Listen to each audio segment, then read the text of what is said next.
오빠 나 너무 가려워. 저 요즘 팔뚝이 너무 가려워요. 네, 이렇게 해서 계속 복복 긁었습니다. 때를 밀어.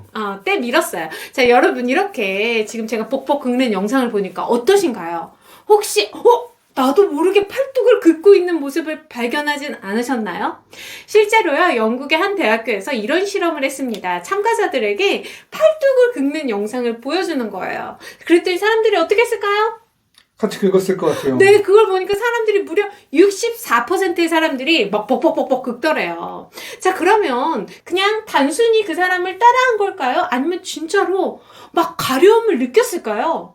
단순히 따라했을 것 같은데요. 네, 그래서 학자들도 너무 궁금한 거예요. 단순히 이 사람들이 따라했을까? 아니면 실제로 가려움을 느끼는지 기능성 자기공명 영상으로 뇌를 촬영해 보았습니다. 그랬더니 아니 이게 웬일입니까? 사람들이 영상을 보고 따라 긁었더니 실제로 염증이 있어서 긁을 때 반응하는 뇌 부위가 활성화되는 거예요. 그러니까 그저 긁는 영상을 보기만 해도 가려움을 느꼈다라는 거죠. 이렇게 우리가 긁는 것만 따라하는 것이 아니라 또 뭘 따라하냐면요, 하품도 따라할 때가 많아요. 제가 오늘 남편이랑 차를 타고 이동하는데 제가 우 했더니 남편이 왜 이렇게 하품을 해? 그러더니 갑자기 자기도 따라하더라고. 지금도 하고 싶어.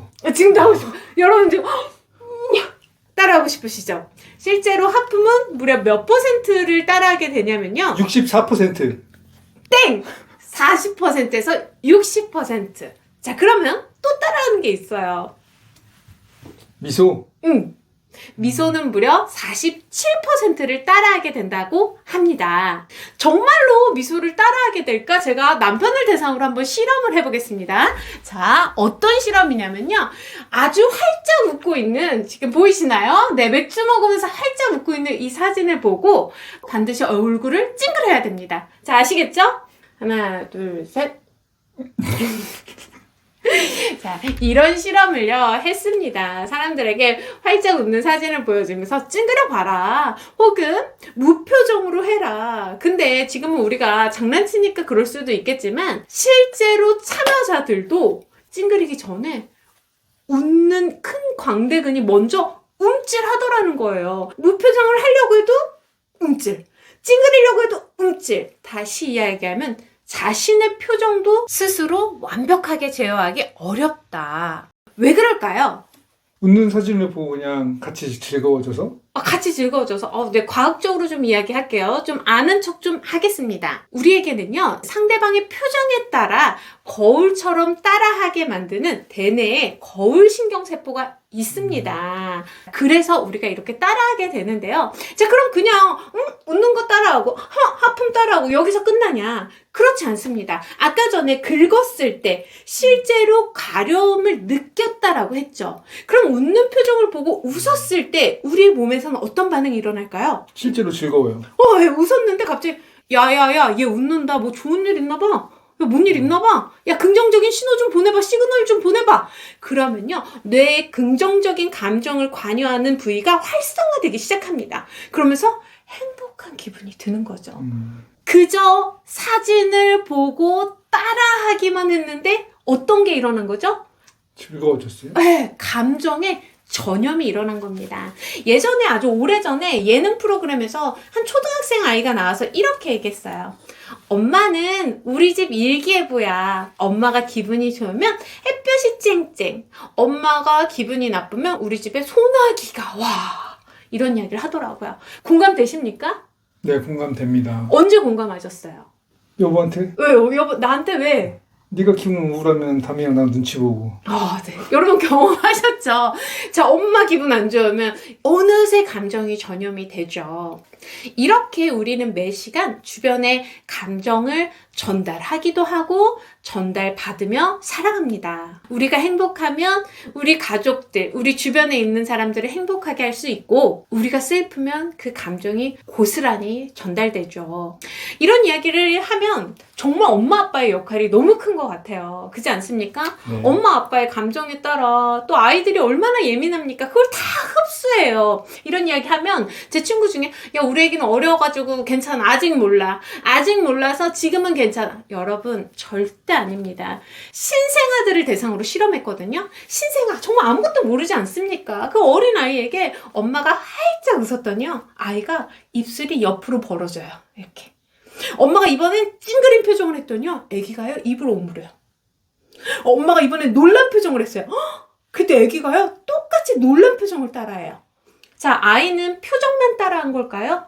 감정도 느꼈을 것 같아요. 표정을 따라하니까 아이도 역시 감정을 같이 느낀다라는 거죠. 이렇게 어린이들은 주변 어른들, 특히 가까운 사람들의 감정을 잘 흡수합니다. 좋아하는 사람일수록 더 잘 흡수해요. 아이들이 엄마 아빠를 얼마나 사랑합니까? 그들의 감정을 그대로 느낀다고요. 그래서 안타깝지만 부정적인 표현을 자주 하는 부모 밑에서 자란 아이들은요, 표정이 굉장히 어둡다고 합니다.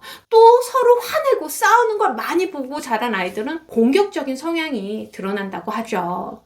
자, 이렇게 감정의 전염이 가정에서도 많이 일어나지만 또 어디서도 많이 일어날까요? 그냥 자기가 오래 머무르는 곳? 그곳이 어디죠? 회사? 아, 네. 회사에서도 정말 감정 전염이 잘 일어나요. 제가 얼마 전에 강의를 갔다 왔는데 거기 너무 분위기가 좋은 거예요. 여기 분위기가 왜 이렇게 좋아요? 그랬더니 몇 분이 뭐라고 하냐면 저 직원 때문에요. 저 직원 한 명 때문에요. 저 직원 들어오고 나서요, 저희 회사 분위기 너무 좋아졌어요. 이런 이야기를 하시더라고요. 이렇게 긍정적이고 활기찬 사람 한두 사람만 있으면요, 조직의 분위기가 달라집니다. 그래서 진짜로 달라지는지 예일대학에서 실험을 했어요. 94명의 대학생들을요, 회사의 팀장으로 임명해서 어떤 일을 하는 거냐면 팀원들의 보너스 액수를 협상하는 일을 맡겼습니다. 그런데 팀마다 배우를 한 명씩 넣은 거예요. 어떤 배우냐면 되게 긍정적이고 밝고 낙관적이고 따스하고 행복함을 느끼는 사람을 반을 투입하고, 반에는 굉장히 부정적이고 굉장히 적대적이고 막 화도 잘 내고 이런 사람을 또 반을 투입했습니다. 자, 과연 실험의 결과는 어떻게 됐을까요? 예측해보세요. 지금 긍정적인 배우를 넣은 쪽에서 좀 더 협상이 빨리 끝날 수 있었을까요? 네, 맞습니다. 긍정적인 배우를 투입한 팀원은요, 서로 의견 조율도 너무 잘하고 협상도 잘하고 분위기가 점점점 좋아지고요, 아주 높은 성과를 냈다고 합니다. 근데 반대로 부정적인 배우가 있었던 곳은 어떻겠어요? 당연히 여러분 느낌 오시죠? 이렇게 회사에서도요, 누군가 한 명의 긍정적인 감정이 굉장히 팀의 분위기까지도 좌우한다라는 겁니다. 근데요, 긍정적인 감정이 전염이 더 잘 될까요? 부정적인 감정이 더 전염이 잘 될까요? 퀴즈! 긍정적인 감정? 여러분, 부정적인 감염이요, 훨씬 더 에너지가 강해서요, 사람들을 잠식시켜버려요. 결국 행복한 분위기가 집단 전체의 성과에 영향을 미친다라는 거죠. 자, 이렇게 우리가 가정에서나 직장에서나 내가 걸어다니는 분위기 전달자다라는 것을 기억하셨으면 좋겠어요. 이렇게 이야기를 듣고 나면, 아, 오늘부터 나는 행복 바이러스가 돼야겠다, 막 이런 생각 드십니까? 안 드십니까? 안 들어요. 드세요. 자, 행복 바이러스가 돼야겠다라는 생각이 들어요? 안 들어요? 안 들죠? 들어요. 든다고 해, 빨리. 들어요? 안 들어요? 난 딱 가만히만 있어야겠다. 아니야, 그러죠. 부정적인 사람은 되지 말아야겠다. 그렇죠. 그것도 중요합니다. 자, 근데 저는요, 행복 바이러스가 되고 싶어요. 우리 집에서도 나로 인해 막 가족들이 즐거웠으면 좋겠고, 막 내 친구들도 나로 인해 즐거웠으면 좋겠다라고 마음을 먹고 막 살아가고 싶은데, 우울할 때도 있고요, 다운될 때도 있어요. 자, 그럴 때마다 어떻게 해야 될까? 내가 어떻게 하면 행복한 사람이 될 수 있을까? 오늘 그 방법까지 알아보려고 합니다. 첫 번째, 행복하려면 어떻게 해야 될까요? 행복한 사람을 만나봐? 만나세요. 왜냐하면 분위기를 받으니까, 감정이 전염되니까 행복한 사람을 막 연락해서 만나야 돼요. 자, 그런데 가정도 있고 회사도 있고 뭐 할 일이 많은데, 이럴 때마다 막 행복한 사람 막 전화해서 매번 만날 수 있습니까? 아니요. 없어요. 그럴 때 오늘 혼자서도 할 수 있는 방법에 대해 이야기를 좀 드리려고 합니다. 혼자 할 수 있는 첫 번째 방법, 말을 바꿔라. 이런 사람들 있거든요. 나 미쳐버릴 것 같아. 야, 나 돌아가시겠다. 나 진짜 저 돌아버리겠다. 나 죽겠다. 이런 사람들 정말 주변에 많죠? 많아요. 저예요. 여기 있어요. 여기 있어요. 멀리서 찾지 마. 여기 있어요. 자, 근데 여러분, 말이 너무 강해요. 말을 순화하면요. 감정도 순화가 된대요. 아, 일 많아서 미쳐버리겠네. 이게 아니라 어떻게 순화할 수 있을까요? 일이 많아서 돌아버리겠네. 아니야 그거 아니야. 일이 많아서 좀 짜증나네. 힘드네. 짜증나. 일이 많아서 좀 즐겁네. 아니 그거 아니잖아. 자, 일이 많아서 좀 힘드네. 요렇게 얘기하는 거죠. 또 가끔 이야기할 때마다 내 인생은 왜 이렇게 꼬이니? 난 되는 일이 없어. 나는 만나는 사람들마다 아주 그냥 그지같은 인간들만 만나. 이렇게 말하지 말고 나 이번에 만난 사람으로 인해 조금 상황이 힘들다. 마음이 불편하다. 이렇게 말을 순화해야 돼요. 그래서 저희 말 순화하려고 저희 약속했어요. 서로. 욕을 하지 말자. 여러분 자꾸 욕을 하면요. 욕할 일이 생긴대요. 유재석 씨가 그랬습니다. 그래서 내가 하는 말이 내 인생을 만들어 간다. 말을 순화해야죠. 감정도 순화된다라는 거 꼭 기억하셨으면 좋겠습니다. 자, 그러면 혼자서 할 수 있는 또 두 번째 방법 한번 가볼게요. 우리가 살다 보면요. 우울할 때가 있습니까? 없습니까? 있습니다. 기분이 다운될 때가 있어요. 근데 생각해보면 이유가 있다. 예를 들면 나 며칠 전에 굉장히 우울했잖아. 정말 저희가 정말 힘든 결정을 했어요. 저희가 어떤 힘든 결정이냐면 저희 아이를 유학을 보내게 됐습니다. 근데 저희 형편이 그렇게 넉넉치가 않아요. 유학을 보내기에는 부담이 너무 되는 거예요. 근데 정말 친한 분이 저에게 이렇게 얘기를 했습니다. 분수껏 살아라. 분수껏 살아라. 그러니까 나도 알아. 지금 내 분수에 안 맞는 행동인 거 아는데 남이 분수껏 살아라 하니까 제가 그날 급다운이 됐어요. 너무 우울한 거야. 그래서 제가 어디로 갔습니까? 운동하러 갔습니다. 운동하러 갔어요. 너무 이게 집에 침대에 있으니까 막 진짜 막 마음이 너무 괴로워서 안 되겠다. 원인이 있는 우울이다. 이유 있는 우울감. 명확한 원인을 알기 때문에 저는 나왔어요. 그리고 헬스장에 갔어요. 몇 시간 운동한 줄 아세요? 그날 3시간을 운동했습니다. 너무 막 근육통으로 고민할 겨를이 없게 저를 만들어야 된다라는 걸 알고 있었거든요. 실제로요. 제가 우울해하고 힘들어할 때마다 큰언니에게 전화를 자주 해요. 언니 나 속상해. 막 이야기하고 나면 저희 언니 첫 마디가 뭔지 아세요? 야 이한나 일어나. 가서 설거지라도 해.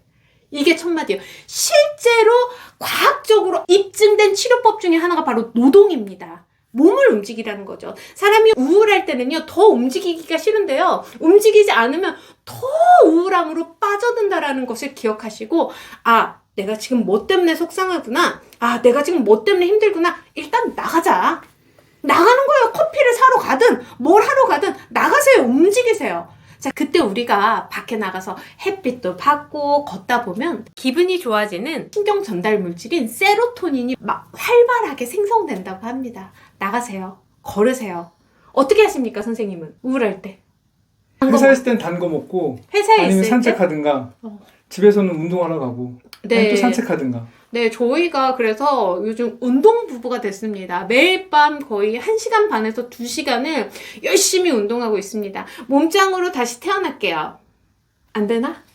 제가 지금까지 방법을 알려드렸어요. 첫 번째, 우울할 때 누구를 만나라?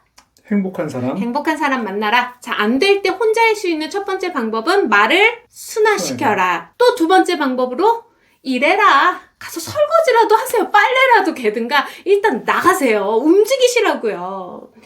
자, 그리고 한 가지 꼭 제가 말씀드리고 싶은 건 행복하게 살겠다고 결심하세요. 제가 일주일 동안 제 마음에 굉장히 막 걱정과 고민이 되게 많았는데 이런 고민 때문에 내 행복한 삶을 망치지 않겠어 하면서 제가 계속 무슨 노래를 불렀는지 아십니까? 나는 행복합니다. 나는 그 노래를 막 계속 불렀어. 정말 정말 행복합니다. 괜히 막 이렇게 부르면서 웃으니까 진짜 기분이 막 좋아지더라고요. 여러분 슬플 때요. 거울 보시고요. 억지로라도 활짝 웃으시면서 나의 행복을 절대 빼앗기지 않겠다고 꼭 결심하시고 그 행복 여러분 안에 가득 메워놓으시기 바라겠습니다. 감사합니다.